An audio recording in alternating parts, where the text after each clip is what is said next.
अगर आप एक सॉफ्टवेयर इंजीनियर हो जिसका एक्सपीरियंस 3 से लेकर 7-8 साल के बीच में है, तो आप स्पेशली ये गलती मत करना। इस गलती की वजह से आपका आने वाला फ्यूचर आईटी के अंदर खतरे में आ सकता है। और क्या है वो गलती? Getting into people management roles. मैंने अपने करियर की जो फर्स्ट कंपनी थी वहाँ पे लगभग 3 साल निकाले। उसके बाद मैं एक सर्विस बेस्ड कंपनी में मूव हुआ जो है इन्फोसिस। अब ये मैं ओपनली आपके साथ क्यों शेयर कर रहा हूँ, क्योंकि मैं भी इन चीज़ों से गुजर चुका हूँ। और यहाँ पे मैं किसी कंपनी या किसी को ब्लेम नहीं कर रहा, जस्ट एक ट्रांसपेरेंसी रख रहा हूँ ताकि कुछ गलतियाँ जो मैंने की थी या फिर कुछ डिसीजंस जो मुझ पे डाले गए वो आप पे ना आए और आप उसको प्रॉपरली हैंडल करो। जैसे आप एक कंपनी में as a senior engineer enter करते हो तो आपको आपके साथ एक टीम क्लब कर दी जाती है। There can be 2 or 3 juniors in that. Basically आपकी 3 या 4 लोग की टीम हो सकती है। तो ये जो नए डेवलपर्स या जूनियर डेवलपर्स होते हैं या जूनियर इंजीनियर्स होते हैं, इनको काफ़ी प्रॉब्लम्स आती है टास्क समझने में। और then every day they have a lot of challenges.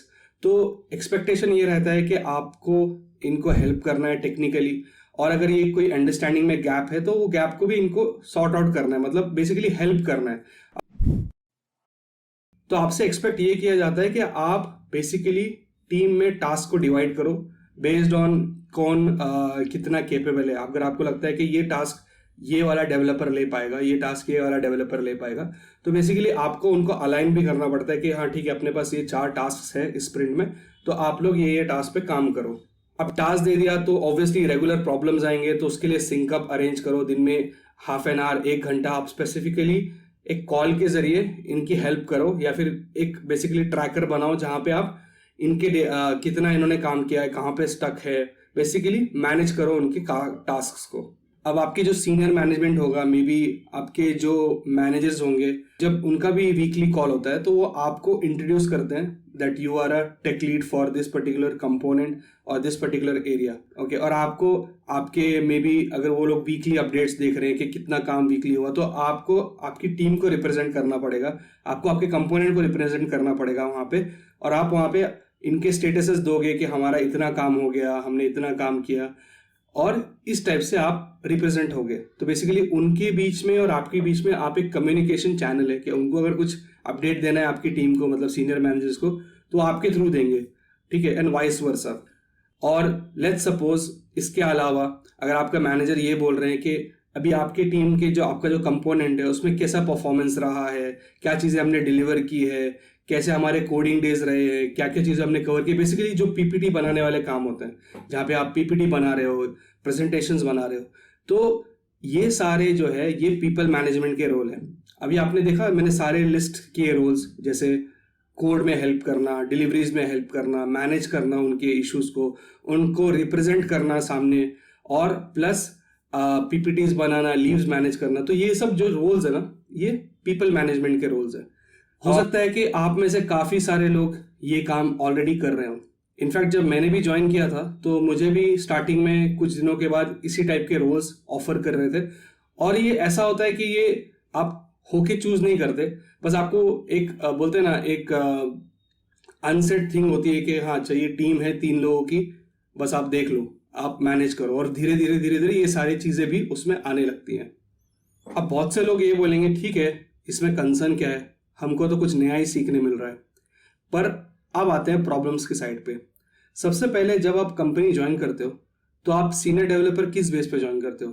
आपकी स्किल्स के बेस पे, जो टेक्नोलॉजी आपको आती है, आपका जो इन टेक्नोलॉजी के ऊपर जो एक्सपीरियंस है, जो एक्सपोजर है, उसके बेस पे आप ज्वाइन कर रहे हो, राइट। और यहाँ पे आने के बाद आप as a team lead job कर रहे हो, मतलब आपने जो वहाँ से एक्सपीरियंस लेके आया, अब होना तो ये चाहिए कि यहाँ पे आने के बाद आप और ज़्यादा responsibility in terms of technology, in terms of task लो, और अपने आप को जो है अपग्रेड करो, न्यू लर्निंग्स एक्वायर करो। पर यहाँ पे क्या हो रहा है, आपको एक एडिशनल रोल दे दिया जा रहा है जो है पीपल मैनेजमेंट है।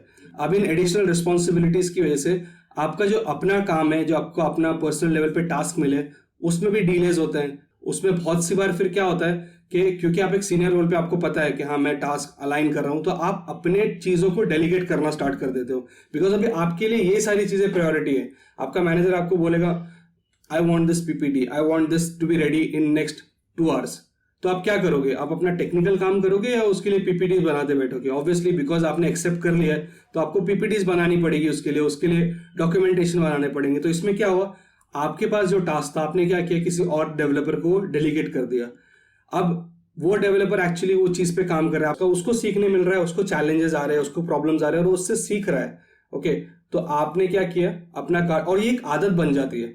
ये जो चीज है ना, डेलीगेट करना चीजों को, ये हम हमारे ऊपर टास्क नहीं ले पाते क्योंकि हमारे पास टाइम नहीं है। फिर धीरे धीरे एक कंफर्ट जोन वाली सिचुएशन आ जाती है कि टाइम है तो भी यार मैं क्यों करूं, मेरा टीम मेंबर है, मेरा टीम मेंबर्स है, वो लोग कर लेंगे। और धीरे धीरे जो है ये एक हैबिट बन जाती है। अब धीरे धीरे क्या हो रहा है कि आपका हैंड्स ऑन एक्सपीरियंस कम होते जा रहा है। भले से आपको नॉलेज हो कि किस तरह से ये चीज काम करती है, किस तरह से वो चीज काम करती है, पर जो एक्चुअल इम्प्लीमेंटेशन है, क्योंकि आप रेगुलरली उस पर काम नहीं कर रहे हो, रेगुलरली इश्यूज को फेस नहीं कर रहे हो, तो आप जो है उसके जो हैंड्स ऑन एक्सपीरियंस है ना, उसमें आप लैग करना स्टार्ट कर देते हो। आपको उतना भी हैंड्स ऑन एक्सपीरियंस नहीं रहा जितना जब आप कंपनी में आए थे, जिस हिसाब से आपको हायर किया गया था और जिस हिसाब से आपने सोचा होगा कि यहाँ पे मैं इस चीज़ों पे काम करूंगा। अगर आप टेक्निकली बहुत इंटरेस्टेड हो काम करने के लिए, तो वो चीज़ें फिर नहीं होंगी, बिकॉज देन आप ज़्यादा से ज़्यादा टाइम जो है ऐसे रोल्स में और ऐसे रिस्पॉन्सिबिलिटीज में इन्वेस्ट कर रहे हो जिससे आपके करियर में बहुत ज़्यादा इम्पैक्ट नहीं आ रहा है। बिकॉज लेट्स अंडरस्टैंड कि बहुत सारे अच्छी जो कंपनीज होती है, अच्छी ऑर्गेनाइजेशंस जो होती है, जो मेनली अजाइल फॉलो करते हैं, जो मेनली जहाँ पे इनका सिस्टम प्रॉपरली डिफाइंड होता है, वो सारी कंपनीज में ना एक टेक लीड को या फिर एक टीम लीड को 7, 8, 9 ईयर्स पे देखा जाता है। उसके पहले जो है उनसे एक्सपेक्टेड होता है कि वो बहुत ज़्यादा डेवलपमेंट में काम करे, बहुत ज़्यादा टेक्नोलॉजी के लिए एंथुजियास्ट रहें। ओके, और बहुत ज़्यादा जो है प्रॉब्लम सॉल्विंग वाले पैशन में रहे, उस माइंडसेट में रहे। ओके, और उस हिसाब से आपका एक्सपीरियंस उनको लगता है कि हाँ इस टाइप से एक्सपीरियंस है। और सबसे बड़ी प्रॉब्लम आती है जब आप स्विच करते हो, जब ऐसे रोल्स में काम करने के बाद आप सोचते हो स्विच करने का, तो आप देखोगे कि जब आप 3 साल के बाद 5 साल के लेवल पे स्विच कर रहे हो, तो सामने कंपनी अब और ज्यादा डीप नॉलेज आपसे एक्सपेक्ट कर रही है। जस्ट पढ़ के काम नहीं किया या फिर आपको उस थ्योरेटिकल नॉलेज नहीं, आपको एक्सपीरियंस है, आपने उसके अंदर प्रॉब्लम्स को सॉल्व किया, चैलेंजेस को आपने छोटे छोटे चैलेंजेस को उसमें सॉल्व किया है अपने लेवल पे, and you have worked as an individual contributor. Because interviews के टाइम पे भले अंदर क्या भी काम हो, इंटरव्यूज के टाइम पे तो दे वांट कि टेक्निकली बंदा अच्छा होना चाहिए, इन डेप्थ उसको नॉलेज होनी चाहिए। तो अभी आपने क्या किया, आपने अपने टाइम, अपने करियर के 2 साल सिर्फ मेजरली पीपल मैनेजमेंट रोल किए, और उसके बाद आप जब इंटरव्यू देने जा रहे हो तो प्रॉब्लम क्या है कि आपको बहुत ज़्यादा एफर्ट लेने पड़ रहे हैं समझने के लिए। कई कई बार तो लोग घबरा जाते हैं कि यार बाहर जिस हिसाब से मार्केट है, मैं उसके लेवल पे हूँ या नहीं हूँ। ठीक है, तो बहुत सारे कॉम्प्लिकेशंस होते हैं और इसकी वजह से ही ना जो लोग, बहुत सारे लोग जो है स्टक फील करते हैं।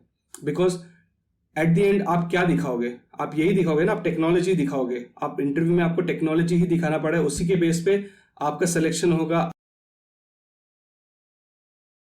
तो कंपनी में जाने के बाद पहले अंडरस्टैंड करो कि आपसे एक्सपेक्टेड क्या है, और हमेशा अपनी चीज़ों को प्रायोरिटी रखो। आपकी लर्निंग्स, आपका हैंड्स ऑन नॉलेज, आप कंटिन्यूसली काम कर रहे हो नहीं, that is the most important thing. तो ठीक है, आपका टाइम जो है 80% स्पेंड होना चाहिए सेल्फ लर्निंग पे, अपने काम पे, आप जो कोड कर रहे हो, आपको जो टास्क मिला उस पर, और 20% आप स्पेंड करो दूसरों की हेल्प करने में। ओके, आपके टीम लीड्स की हेल्प करने में, वो कहीं पे स्टक है, उनकी हेल्प करने में आप आपका बचा हुआ 20% स्पेंड करो। क्योंकि बहुत सी बार क्या होता है, इस टाइप के जब रोल्स होते हैं, जब आप सीनियर लेवल पे जाते हो, तो आप देखोगे कि जब आप दिन स्टार्ट करते हो, when you start your day, आपको इश्यूज, क्वेरीज, ये वो सब आना स्टार्ट हो जाएगा। ठीक है, यहाँ पे हेल्प चाहिए, ये चाहिए, यहाँ पे स्टक हो गया है, ये है। और आप इन सारी चीज, उसके बाद जो आपके कॉल्स होते हैं, इंटरनल कॉल्स, ये सब कॉल्स जो आपके मैनेजमेंट या टीम के साथ होंगे, आपको पता लगेगा कि आपने जो टास्क सुबह स्टार्ट किया था करना, अब शाम हो चुकी है या एंड ऑफ डे हो रहा है, और आपके पास सिर्फ 1 या 2 घंटे उन चीज़ों को कंप्लीट करने के लिए। मतलब आपने आपका दिन का 80% स्पेंड किया दूसरों की हेल्प करने में, और जो आपके एक्चुअल टास्क है उसमें आपको टाइम ही नहीं मिल रहा है, आपको सिर्फ 1 या 2 घंटे मिल रहे हैं, फिर उसको आपको एक्सटेंड करना पड़ रहा है, आपको फटीग हो रहा है उसकी वजह से। तो कभी भी रिस्पॉन्सिबिलिटी ऐसी लो जहां पे आप हेल्प करने के लिए आपको डायरेक्टली बताना चाहिए कि हाँ ये मेरा डेवलपर है, ये प्रॉपरली काम नहीं कर पा रहा है या इसके इतने चैलेंजेस है, अब आप बताइए इसको कैसे सॉल्व करना चाहिए।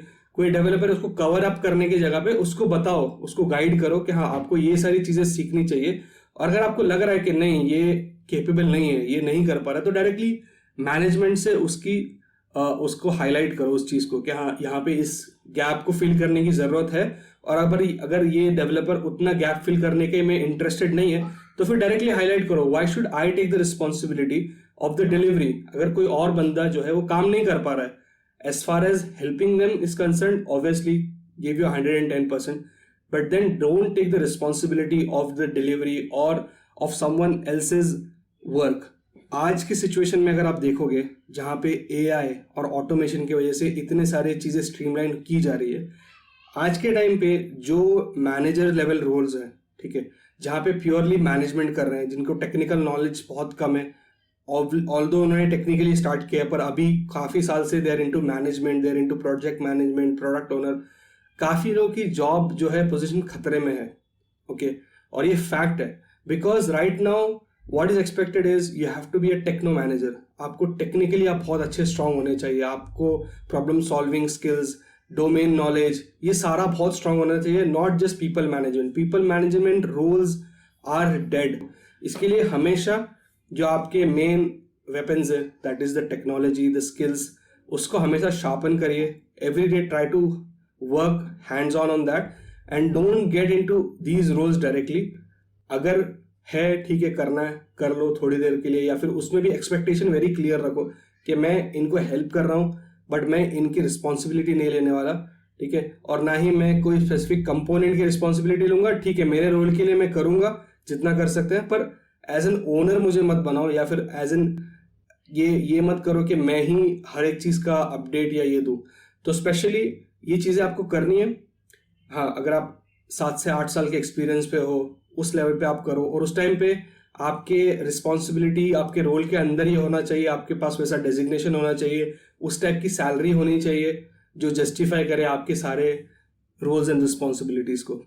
तो आई होप कि ये वीडियो से आपको कुछ ना कुछ गाइडेंस मिला होगा, और इस वीडियो में मैंने काफ़ी इंपॉर्टेंट टॉपिक उठाया है, तो मेक श्योर करो कि आप इसको फॉलो करो। और इस तरह से मैं और भी वीडियोस अपने चैनल पे बनाता हूँ। रिसेंटली मैंने एक HR के साथ काफ़ी डिटेल में डिस्कस किया है इंटरव्यू प्रोसेस के बारे में, तो वो वीडियो चेकआउट करना मत भूलो। यहाँ पे एंड में आपको वीडियो का लिंक मिल जाएगा, उसे चेकआउट करो। That is a pure gold.